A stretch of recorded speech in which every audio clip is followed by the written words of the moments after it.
Good day, Darlington County School District, and welcome back to another In the Know, where we have an opportunity to talk to you about the most recent board meeting, as well as other happenings around the school district. And we are coming back from our winter break. I hope those of you all that were in schools that were able to be away for a week, first and foremost, had great time with family and friends, maybe had a chance to see some parts of the country or parts of the world that you may not normally be able to do at this time of year. And more importantly, that you got re-energized and got some rest. So welcome back from our winter break, and we are working into March at this point in time and all of those activities that take place in March. We had a work session this past Monday, and there were several items that were discussed. So we had continued talks about the budget for next school year. And I know I've had several discussions in previous In the Knows trying to keep you up to date on what exactly is going on, where we're at with the budget at this point in time. We started those conversations early this year in January, and I really am glad that we did that, because this gives us a lot of time to work through everything the way we need to, the way we're comfortable with. We have until the middle of June to pass a budget. Lots of information will still come to us, whether it be from the State Department or from the county, on monies that are available. So there's still a lot of time, but I'm glad that we're talking about it now. And of course, as we talked about those budget conversations, we talked about the ESSER positions. I've talked about that in the know before. And this time we dug a little bit more into the interventionists' data. So data that shows that students that were touched by interventionists and their rate of growth versus the students' rate of growth that were not touched by an interventionist. And as you would expect, there was a much higher rate of growth for students that were touched by interventionists than not. And so it was great to be able to share that information with the board. We also talked about the student-teacher ratios and class sizes in the district as well. And you know I've touched on this in the past. We're shooting for that 25-to-1 for middle and high schools, and we're shooting for that 20-to-1 in our elementary schools. And so we're continuing to work on our numbers, talk with all of our principals, look at projections for next year as far as enrollments, and really try to lock in the most efficient use of our monies when it relates to our class sizes and when it relates to any other positions that we're looking at to keep for next year. Then we also had continuing discussions about our virtual academy and the way it currently is in existence and what that might look like going forward. And then even a further conversation about what I call digital learning. And so we called it virtual learning back during the pandemic because it was new to us. And we all know that virtual learning at that time looks very different than what it is today. But I really believe digital learning will be the term that we will be utilizing moving forward, and what that looks like across the whole school district, and what that looks like for our students in all of our different schools and programs. So you'll be hearing more about the term digital learning as we move forward. And again, we were having good conversations with the board about what that looks like for us next year and how that may impact the budget. And then we also had a conversation about the various teacher pay initiatives that are out there and recommendations. And so some of you all may have seen this in the news or online, but there are at least 3 different recommendations from 3 different groups for teacher pay. One of them is from the state superintendent, one of them is from the governor's office, and one of them is from the House Ways and Means Committee. And they are all a little different from each other. And so we talked about the differences in those and what that would look like potentially for teachers in the school district. And then of course we also talked about new revenue streams that we may have to help us for next year, because if we're talking raises for teachers, we certainly want to be looking at raises for everybody else, and that would come down to what type of revenue streams that are coming into the school district new and over and above what we had this year. So it is early in the budgeting season, and I'm glad we started early actually, because I think we're having great conversations about how we can really maximize for everybody what this will look like next year, first and foremost for our students, but second of all for our employees. And so stay tuned. I'll be continuing to update you on the latest information that we have regarding the budget for next school year. We also had some other discussions in the work session. We talked a little bit about the communications audit. We talked a little bit about the facilities that our students will be moving out of in the next year and a half, specifically St. John's and Rosenwall Elementary. And we talked about potentially what we may be able to do with those facilities, specifically how they can continue to serve the communities that they're in, be a positive place in the communities where they'll be used, and possibly generate some revenue streams that could generate taxes back to the school district as well. So we had a conversation about that during the work session. And that was pretty much the work session on Monday evening. Along those lines, we did have the new Darlington area school groundbreaking. That took place on Thursday, and even though it was a little windy and chilly, it was great to finally be able to start the conversation about a new school building. And so the board, myself, district office, and media, and our general contractors, EdCon Construction, our architects, Jumper Carter Cease, were all on site at the new building site where the school will be on Highway 52, and had a chance to have shovels and turn some dirt for the ceremonial breaking of ground for the new school. So very excited about the new facility that will benefit our students from both of those schools, that will be a great place of work for our teachers and school staff in those buildings, and of course for our parents and community members to be proud of. Wonderful spaces that our children will be learning in. And what we've seen since we opened the last 3 elementary schools in 2020 is the school enrollment actually has increased for those 3 elementary schools that opened up in 2020. So we're excited about that possibility with the new school as well. And of course we are designing it for extra capacity for students.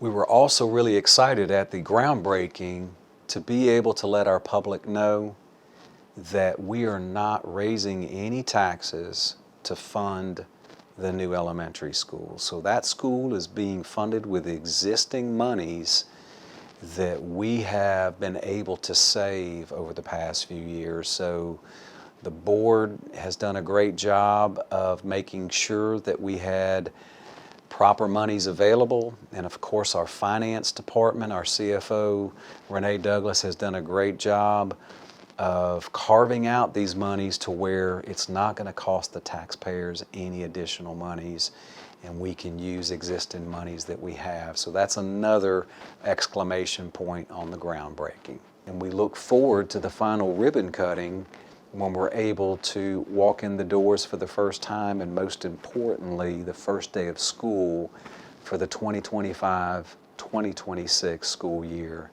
And again, you'll see some updates on this throughout the process. We'll have pictures available, and I will be giving you updates on In the Know as well. Along the lines of the communication audit that I mentioned from the work session, we also have surveys that are being sent out. So you may have already seen some links and some emails for this. Again, if you've received a link for a survey, we ask that you please participate and give us information, because this only will help the district as we move forward on ways that we can more effectively communicate internally within the district, but also externally with our parents and stakeholders. This is all about getting the best ideas that we can from our people that will help us navigate the way forward on those new ideas that we'll have from the communications audit. So please participate, complete the surveys for us, and we will certainly be bringing information back to you about the results from that as well. Our Random Act of Kindness Day is on March the 16th. So in a little over 2 weeks, all of our schools, all of our staff, and hopefully lots of our students and some of our community members and churches will be partnering with us shoulder to shoulder, demonstrating to the Darlington County communities what kindness looks like. And I'm so excited to be doing this again in Darlington County because the impact that it had when we have our students that are giving back to the community and the conversation that starts up, whether it be with our stakeholders and businesses and community members, or the pictures that are out there with what that looks like, the smiles, the joy that it brings the people that are contributing to the acts of kindness, but also those receiving. It's just a great day for the Darlington County School District. So again, March 16th, the Random Act of Kindness Day, and I know each of your buildings and departments have specific initiatives that you are doing for that day. I look forward to traveling around the district and being able to see all the wonderful things that you will be doing that day. We have a couple reminders for next week. We have the National School Breakfast Week. So this is for March 4th through the 8th. The week of March 4th through the 8th is National School Breakfast Week. It is also National School Social Workers Week. So please let the social workers that we have in our district, let them know how much we appreciate everything they do. They work with our families, our children in need, in our communities. They are the liaisons, so please let them know how much they are appreciated when you have an opportunity for our school social workers. It is also National Foreign Language Week, so shout out to all of our language teachers throughout the district. And it's Read Across America as well. So it's Read Across America Week next week, and I know there will be some initiatives in our buildings about what that looks like as well. We are still working on the district office move. I know I've mentioned this in the past few meetings, but I just want to keep that that item at the top of the list so you know that as of the 22nd of March, the district office will be cleared out. And so once again, those office spaces that we will be utilizing will be the annex for the majority of the district office, and then the curriculum and instruction department will be down at Lamar Elementary School, the old Lamar Elementary School. That's where they will be housed. And again, we will be sending out information on contacts for everybody in those locations, and all of the phone extensions will stay the same that they are at the district office. But we will be out of the district office as of the 22nd of March, and that should last for about 2 to 3 months. So we'll keep you posted on the progress of that as we move forward. I get a chance to speak with the Hartsville Chamber next week as well. They have a State of Education, primarily workforce development focused breakfast next Tuesday that I'll be speaking at with some of our other education partners in the area. And I'm so excited to be able to talk about the Key to Career program.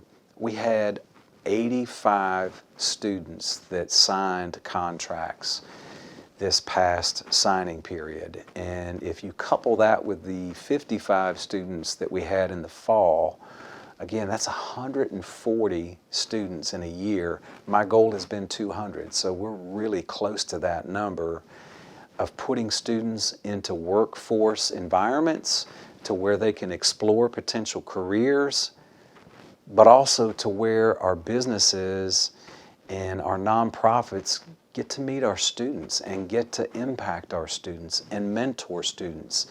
This isn't just about jobs and obtaining jobs. While that's a huge focus, it's also about our community members and businesses and nonprofits giving back to our schools in ways of mentoring, in ways of learning about our students and their lives, in ways that they can help them. So it's a win-win for both sides, and I'm really excited about talking about that with this breakfast that's coming up, along with our Ascend program with 8th graders. We've grown that, and that's where we are sending groups of 8th graders out once a month to the different businesses in Darlington County to learn about the careers that are available and to learn, again, about our students from the business side of things. So excited about sharing all the wonderful things that are going on in Darlington County School District, and of course that number 8th ranking in college or career readiness in the state of South Carolina. We have a lot to be proud of many things in this school district, but I'll get to share some of those as they relate to workforce development too.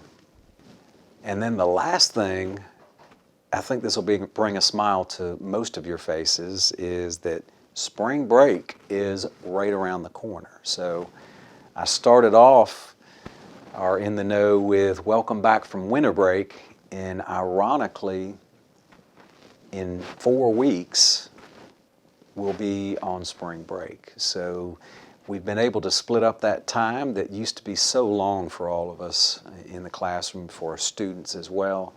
So I'm encouraged to say that, look, we'll work hard for the next 4 weeks, and then we'll get another break that we can kind of regain our energy and get ready for that last push and the last quarter of the school year. The school year is moving fast. It always does at this time of year, but I know you'll be doing everything you can to help our students be prepared as they move into the last portion of the school year.